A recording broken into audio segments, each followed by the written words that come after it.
Walkie Talkie with Rishu. සාම්ප්‍රදාය වෙනස් කරන කට්ටිය ඕනේ තරම් ඉන්නවනේ. දැන් අපි දන්න ටිකිරි ලියාලව වෙනස් කරලා එතකොට ගෑනු ළමයින්ගේ උකුල නටවලා එහෙම ගත්ත කොල්ලෙක් එකපාරක් සරද මචං කියලාත් ඇහුවා. ඒ කොල්ලව මං එක්ක ගෙනාවද Walkie Talkie with Rishu එකට. හලෝ. කොහොමද මේ දවස් ජීවිතේ ෂෙහාර? ඉතින් හොඳින් ඉන්න. ඒ ළඟදී ආපු සින්දුවක් තමයි ඒ සඳුරෝ කියන්නේ. ඉතින් ඔයයි චමත් අයියයි එතකොට යශෝදයි එකතු වෙලා කරපු ලස්සන වැඩක්. ඉතින් මගේ අහපු නැති වෙනස් වැඩක්. ඉතින් ඒක තමයි මේ දවස්වල ඉතින් දාලා තියෙනවා YouTube එකේ. ඉතින් ඒකත් එක්ක ඉතින් අනිත් සින්දු ටිකක් තියෙනවා. ඉතින් ඒකත් එක්ක ඉතින් මේ ටිකේ පොඩ්ඩක් ෂෝ ටිකක් තියෙනවා. ෂේප් එකේ කරගෙන ඉන්න. ෂේප් එකේ කරගෙන යනවා. දැන් ෂෙහාර කියලා කියන්නේ කොහොමත් වැඩි ලොකුවට සද්ද දාන්න නැතුව හැබැයි එකපාරම හෙල්ලිලා යන වැඩක් කරන කෙනෙක්. දැන් ඔය අපිට මුලින්ම මතක් වෙන්නේ ඔය සරද මචං එක. එතකොට ඒ වගේ සින්දු ටිකක් කරගෙන ඇවිල්ලා මේ ඒ සොඳුර වගේ චේන්ජ් එකක් ගන්නවානේ. එතකොට ඒ කියන්නේ තක මියුසික් වීඩියෝ එකක් ටිකක් වෙනම විදියකට ලස්සනට ගියේ. මොකද මෙච්චර කල් අපිට නටන්නනේ ෂෙහාර අවස්ථාව දෙන්නේ. එතකොට මේ වගේ වෙනසක් කරන්න හිතුවේ ඇයි ඔය? ඉතින් මගේ අර ගොඩාක් මේ ඒකාකාරී අර ඒවා තමයි තිබ්බේ. ගොඩක් අර 6 8 පැත්තේ තමයි මම මුලින් පටන් ගත්තේ. ඉතින් ඒකත් එක්ක ඉතින් මට ඉවන පොඩි වෙනසක් කරන්න. ඉතින් මම වෙනස් සින්දු දෙක තුනක්ම කරා. ඉතින් අවුලක් නැහැ, හොඳ ප්‍රතිචාර තියෙනවා. ඉතින් මගේ අර නොදකපු පැත්තක් ගොඩක් අය දැකලා තිබ්බා. ඉතින් මේ වගේ සින්දුත් මට කියන්න පුළුවන් කියලා ඉතින් ගොඩක් අය ඉතින් කිව්වා. ඉතින් ඒ වුණාට මගේ කියන්නේ මට ගැළපෙන එක මං හිතන්නේ අරග තමයි. නටන්න දෙන්නම තමයි ඕනේ නේ. ඒක තමයි ඉතින් ගොඩක් අය මගෙන් ඉල්ලන්නේ, මගෙන් මේ බලාපොරොත්තු වෙන්නේ ඒක තමයි. ඒ නිසා ඉතින් මගේ ඉස්සරහට ඉතින් ගොඩක් ඉතින් ඒ වගේ ඒවා තමයි ඉතින් එන්න තියෙන්නේ. නටන ඒවා. රයිට්. දැන් ෂෙහාරව එක්කගෙන ඇවිල්ලා එයාගේ සින්දුවක් ඇහුවේ නැති වුණොත් ඒක ලොකු අඩුවක් වෙනවා. දැන් අපි බලමු මෙයා මේ වෙනසක් කරපු සින්දුවේ පොඩි කැලලක් අහලා රෙඩිනේ? හරි කියමු.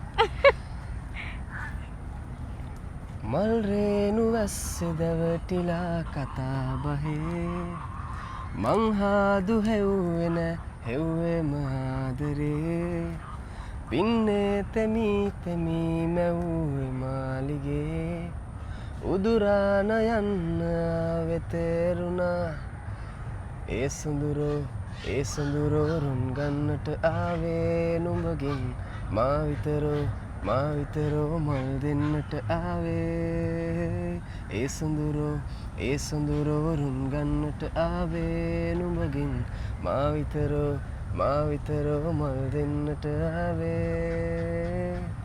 වව්. ඔන්නෝක තමයි ඒ සොඳුරෝ. YouTube එකෙන් බලන්න පුළුවන්. ෂෙහාරගේ YouTube channel එකෙන් තමයි දාලා තියෙන්නේ. ෂෙහාර මේ ඔයා දැන් පොඩි කාලේ ඉඳන්ම මේ මියුසික් වලට සම්බන්ධතාව තියෙනවනේ. ඒ කියන්නේ පොඩි කාලේ ඉස්කෝලේ එහෙම මේවට සින්දු කියලා එහෙම තියෙනවනේ නේ? ඔය කියන්නේ මගේ ඉස්කෝලේ කාලේ නම් මම මියුසික් තමයි කරේ.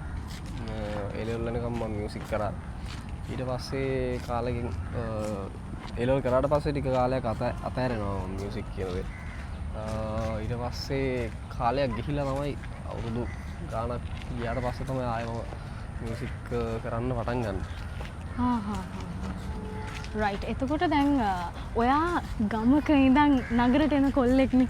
එතකොට ඔයා ඒ ජීවිතෙන් මේ ජීවිතයට මාරුණ තැන. ඒ කියන්නේ ඔයාගේ මේ මියුසික් ලයිෆ් එක හරි ඔයාගේ මේ ආටිස්ට් කියන කෑල්ලට ඔයා එන්නේ කොතනින්ද? කියන්නේ මගේ මම කරපු මුල් සින්දුවේ ඉඳන්ම ඇත්තරම පළවෙනි සින්දුවේ ඉඳන්ම ඒක හිට් වුණා. මම නිකන් ආසාවට කරේ සින්දුවක් කරා. ඒක පොඩ්ඩක් TikTok එකේ වයිරල් වුණා. රයිට්. ඊට පස්සේ තමයි මට ඒකෙන් තව ගොඩක් අය අඳුර ගන්න ලැබෙනවා. ඊට පස්සේ සින්දුවක් කරනවා. ඒක තමයි මගේ පළවෙනි හිට් එක. උඹ යන්නේ උඩින් කියලා සින්දුවක්. ඒකෙන් තමයි ඉතින් ගොඩක් අය මාව දැනගන්නේ. ඊට පස්සේ මට ගොඩක් අයත් එක්ක වැඩ කරන්න හම්බ වෙනවා. කම්පැනිස් එක්ක වැඩ කරන්න හම්බ වෙනවා. ඊට පස්සේ කරපු වැඩක් තමයි සරද මචං කියන එක. සරද මචං තමයි ඊට පස්සේ හිට් එකක් වෙන්නේ. රයිට්. ඒ කියන්නේ ෂෙහාර කියන්නේ ගොඩක් දුර තනියම ඇවිල්ලා තමන්ගේ තන හදාගත්ත කෙනෙක් නේ. ඔව් මම අර කියන්නේ ගොඩක් කියන්නේ දුර ඉඳලා ආපු කෙනෙක්. ඒ කියන්නේ කොළඹට ළඟ නෑ මම පුත්තලම ගෙවල්. ඉතින් පුත්තලම ඉඳන් මෙහි ඇවිල්ලා මෙහෙම දෙයක් කරගත්ත පළවෙනි කෙනා මං කියලා හිතනවා. ඇත්තටම ඒකන ලොකු ආඩම්බරයකුත් තියෙනවා. මොකද අපේ ඒ පැත්තේ තත්ත්වෙත් එක්ක මෙච්චර දුර එන්න ගොඩක් අමාරුයි. ඒක ඇත්තට දැන් අවුරුදු 6ක 7ක කාලයක් මම ඇත්තටම ගොඩක් තනියම තමයි වැඩ කරගත්තේ. පස්සේ වැඩ කරන්න තමයි ගොඩක් අය මට හම්බෙන්නේ. ඇත්තට මට උදව් කරපු අයත් ගොඩක් ඉන්නවා.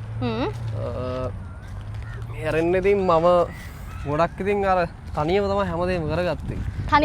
තනියම ඉතින් ඉගෙන ගත්තා ඉතින්. පොඩ්ඩ හැමදේම ඉගෙනගෙන දැන් කම්පැනිස් එක ගොඩක් වැඩ කරලා ගොඩක් දේවල් ඉගෙන ගන්න හම්බුණා. කියන්නේ මේ ෆීල්ඩ් එක ගැන කිසිම දැනුමක් තිබ්බ නැහැ අත්‍තරම මේකට එද්දි.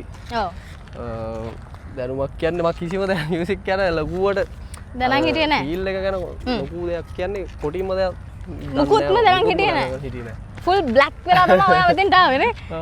ගොඩක් දේවල් ඉතින් දැනගන්න ලැබුණා. ගොඩක් අය ආශ්‍රය කරා.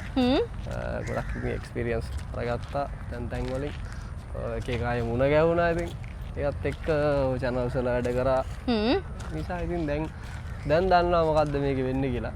මොකද්ද මේ කියන විදිය සිස්ටම් එක මොකද්ද කියන එක තේරුම් ගන්න ඉන්නේ. මොකද්ද මේකේ තියෙන්නේ. රයිට්. ඒ ටික ඔක්කොම දැනගත්තා. ඉතින් දැන් මං ඉතින් මගේම channels වලින් මම සින්දු ටිකක් දාගෙන ඉතින් මගේ ගමන යනවා. කාලයක් තිබ්බා ෂෙහාර කිව්වොත් තව නමක් කියවෙනවා. හර්ෂණකේ. දැන් ඔයාලා දෙන්නගේ මොකද්ද ඔය තිබ්බ සම්බන්ධය? සම්බන්ධය කියන්නේ හර්ෂණ කියන්නේ ලංකාවේ ඉන්න ගොඩක් හිට් සින්දු ලියපු දක්ෂ ලිරික්ස් රයිටර් කෙනෙක්. ඉතින් මට හර්ෂණව හම්බෙන්නේ 2020 වගේ. ඉතින් මම හර්ෂණගෙන් සින්දුවක් කියලා තිබ්බ කාලයක් තිස්සේ. ඉතින් ඉල්ලලා අන්තිමට එවපු සින්දුව තමයි ඔය සුපර් හිට් එක වගේ ටිකට් ලියා.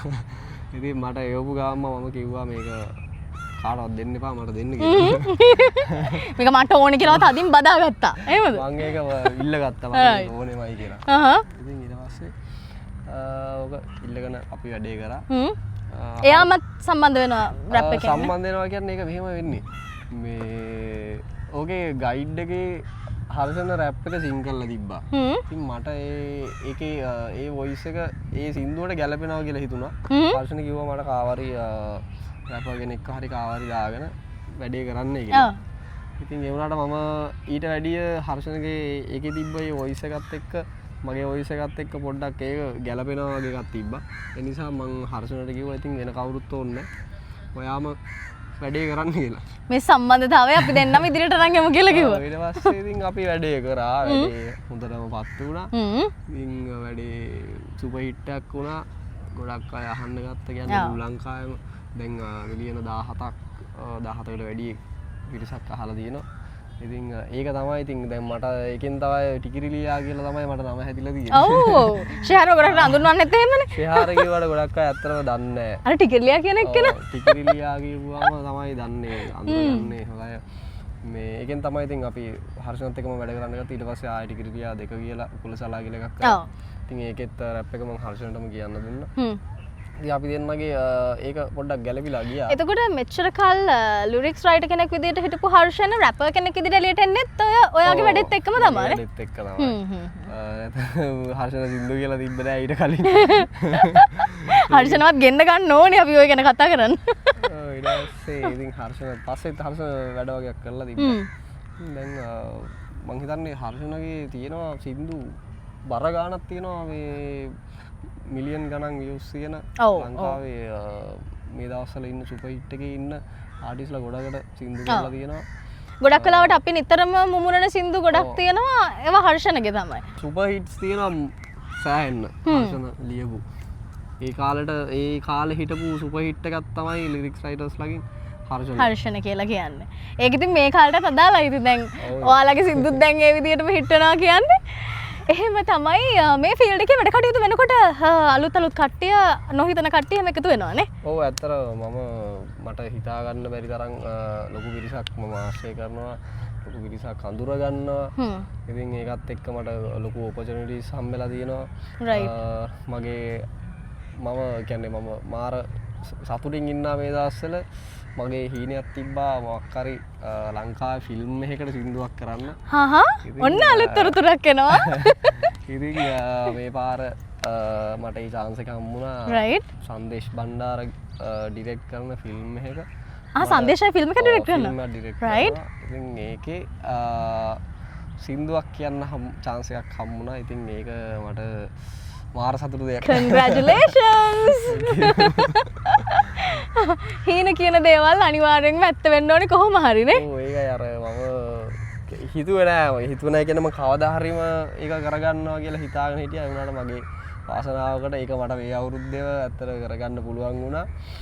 ඒක අතර සංදේශයට තමයි ඒකට ගොඩාක් ස්තුති කියන්න ඕනේ. සංදේශය හැමෝටම උදව් කරන හිත හොඳ කෙනෙක්නේ. සංදේශය හින්ද තමයි ඇත්තට ෆිල්ම් එක සින්දුවක් මම කරන්නේ. ඉතින් ඒකට සංදේශයට thank you. මේ වීඩියෝ එකෙන් අපි අදත් ස්තුති කරනවා එහෙනම්. ලයිව් පර්ෆෝම් කරන කෙනෙක් කියලා කිව්වහම අපිට සීරියස් කතා ගොඩක් තියෙනවා කතා කරන්න. හැබැයි දැන් ඒ ලයිව් පර්ෆෝමන්ස් කරන අතරතුර වෙච්ච රස කතා තියෙනවනේ. ඒව අමතක කරන්න බෑ. දැන් ෂෙහාර ඔයාට එහෙම වෙච්ච ස්ටේජ් එකට ලයිව් සින්දු කෙනෙකුට වෙච්ච රසබර කතා තියෙනවද? සමහර කතා නම් ගොඩක් තියෙනවා. කියන්න පුළුවන් දේවල් ටික මතක් කරමු. කියන්න පුළුවන් දේවල් වලට තියෙනවා ටිකක් එකපාරක් මම ස්ටේජ් එකේ දැන් මට කතා කරනවා. කතා කරුවා මම ඈත හිටියේ. මට කිව්වා එලාවේ මේ ඊළඟට සිං කරනවා කියලා. ඔව් මං කියලලු. මම දන්නේ මං ආව විතරේ මං කෝල් එකක් දුන්නා අයියෝ මම ආවා කියලා. ආව කියපු ගමන් හරි කිව්වා. අන්තිම ආඩි ඒ කියන්නේ ඊට කලින් ආඩි සිං කර හිටියේ. ඔය අන්තිම සින්දුව ඉවරලා මම ඈත හිටියේ. එකපාර මගේ නම එලම්ස් කරා. කියන ස්ටේජ් එකේ වගේ නම කිව්වා. ස්ටේජ් එකේ වගේ නම කිව්වා. ඊට පස්සේ මම දුවගෙන ආවා. දුවනවාද මයික් එක හම්බෙලත් නැහැ, ඉඩ්නියස් ගහලත් නැහැ. හඩපඩ ගාලා මම මේ නගිනකොට එතන තිබ්බ පඩි පෙරේ ලෙස්සිර වැටුණා. ඒ නෙච්චර දුක් විඳගෙන සින්දු කියන්න කියලා දෙන්නේ. ඔව් ඊට පස්සේ මම මේ ෂේප් එකේ කොහොම හරි මයික් එක ඉල්ලගෙන එතනින් අගලා ෂේප් කරගත්තා ඉතින් ඒක. ඊට තව තියෙනවා සින්දු අමතක වෙච්ච සින්දු. එතකොට මොකද කරන්නේ? එතකොට ඉතින් මොකක් හරි වචනයක් දෙකක් තමයි ඉතින් පැටලෙන්නේ සමහර දැන් හදිස්සියේ දැන් ඔයාගේ සින්දු ගොඩක් අයට කඩපාඩන්නේ. දැන් ඔයාට අමතක වෙච්ච වෙලාවක ඔයා වැරදි ටික ඒගොල්ලෝ හරි ටික කිව්වා. දැන් මෙහෙමනේ අර ඒක ලයිව්නේ. ලයිව් නිසා ඒක ලොකු අවුලක් නෑ. ඉතින් ලොකුවට දැනෙන්නේ නෑ. ඒ කියන්නේ ඔයා එතකොට රඟපානවා ඔඩියන්ස් එකට වචන හරියට මතක තිබුණා. මේ අපිට වැරදිලාද වගේ එකට නේද? වචන පැටලෙන එකක් තමයි තියෙන්නේ. අමතකම නෙමෙයි. වචනයක් දැන් පැටලෙනවා. වචනයක් දැන් කමදෝනවා මොනවා හරි කියලා දානවා. එන එක ඒව එකක් තමයි උනේ. ඊට පස්සේ තව අර මයික් එකේ කතාව. තව දවසක් මයික් එක එදා හම්බුනේ කොහරි වයර් මයික් එකක් හම්බුනේ. මම කොහමද ස්ටේජ් එකේ පොඩ්ඩක් එහෙර මෙහෙර දුවලා තමයි ඉන්නේ පොඩ්ඩක් දඟලනවා පොඩ්ඩක් ස්ටේජ් එකේ. මොලේ මගේ කකුලට පැටලිලා මයික් එක වයර් එක ගැලුණා. ඊට පස්සේ මට ගාලා පිටිපස්සේ ඉඳලා මයික් එකක් ගෙනත් දුන්නා මේ FM එකක්. ඔන්න ඔය වගේ රස කතා ගොඩක් ලයිව් පර්ෆෝම් කරන අතරතුර සිද්ධ වෙනවා. දැන් ඒ වගේ ඒවල ඉතින් ආටිස්ට් තේරෙන්නත් ඕනේ හැකියාව ටක් ගාලා ඒක බැලන්ස් කරගන්න නේ. කරගන්න ඕනේ. ලයිව් සිං කරන එකත් ලේසි නෑනේ. ලේසි නෑ ඉතින්. එතකොට කොහොමද ඔයගොල්ලෝ මේකට ප්‍රැක්ටිස් කරනවද? ඩේලි හරි මොන හරි තියනවද ඔයගොල්ලෝ? කියන්නේ මෙහෙම සාමාන්‍ය සිංගර් කෙනෙක් වුණාම තමන්ගේ කටහඬ පොලිෂ් කරගෙන කොයි වෙලෙත් තියාගන්න එක තමයි තමන්ට වටින්නේ. ඉතින් මමත් ඉඳලා හිටලා ට්‍රේනින් කරනවා, ප්‍රැක්ටිස් කරනවා. ඉතින් අපිට මොකක් හරි ෂෝ එකක් වගේ තියෙද්දි අපි බෑන්ඩ් එකත් එක්ක වෙනම ප්‍රැක්ටිස් සෙෂන් එකක් යනවා. රයිට්. ඔය ගිහිල්ලා පොඩ්ඩක් කොන්සර්ට් වගේ තියෙද්දි අපි අනිවාර්යෙන් ප්‍රැක්ටිස් එකක් දාගන්නවා. අපිට ඕන විදියට ඒ අරේන්ජ්මන්ට් ටික ඔක්කොම හදාගෙන තමයි එහෙම තමයි කරන්නේ ඉතින්. එහෙම කරන එක තමයි වටින්නේ. මොකද අර බලන් ඉන්න අයට ලස්සන දෙයක් දෙන්න තමයි මම නම් ඇත්තටම හැම වෙලේම උත්සාහ කරන්නේ. කියන්නේ හොඳම දෙයක් දෙන්න නම් කලින් පොඩි සූදානමක් තියෙන්න ඕනේ. සූදානමක් තියෙන බෑන්ඩ් එකත් එක්ක සමහර එක බෑන්ඩ්ස් එක විදිහට ප්ලේ කරන්නේ. ඒ නිසා එයාලගේ වයිබ් එකත් එක්ක අපේ සින්දු සමහරවල්ලාට සෙට් වෙන්න නැති වෙලාවල් තියෙනවා. ඒ වෙලාවට අපිට ඕන විදියට හදාගන්න ඕනේ. නැත්නම් ඒ අපේ තියෙන සින්දු වල රසය දෙන්න බැරි වෙනවා.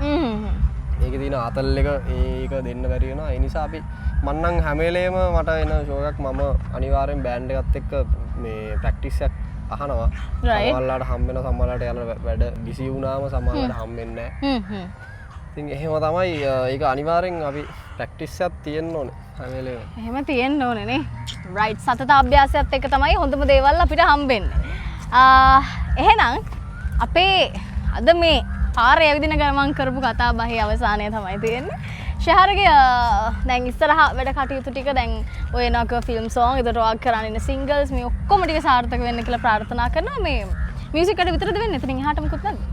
එතනින් එහෙට කියන්නේ මගේ මියුසික් එක්කම ජීවිතේ. ඔව් මගේ බ්‍රෑන්ඩ් ක්ලෝතින් බ්‍රෑන්ඩ් එකක් පටන් ගත්තා. ඕ කිව්වවත් නැහැ. ෂේ කියලා. ඉතින් ඒක තාම ලොන්ච් කරේ නෑ. ඔක්කොම ඔක්කොම ඉවරයි. තව බිස්නස් එක තුනක් තියෙනවා. ඒවත් එක්ක ෂේප් එකේ ඉතින් කරගෙන යනවා. ඉතින් මියුසික් කඩත් එක්ක අලුත් සින්දු ගොඩක් තියෙනවා හදපුවා. ඉතින් ලස්සන වැඩ ටිකක් තියෙනවා. මගේ ෆිල්ම් එකක සින්දුවකුත් තියෙනවා. ඉතින් ෆිල්ම් එකේ සින්දුවත් අහන්න කියලා ෆිල්ම් එකත් බලන්න කියලා ඔයාලට කියනවා. ඉතින් රයිට්. එහෙනම් thank you so much අද මාත් එක්ක මෙහෙම කතා කරන්න එකතු වුණාට. ආයෙ දවසක ලස්සනට වැඩකින් හම්බෙමු. thank you. Walkie Talkie with Rashu.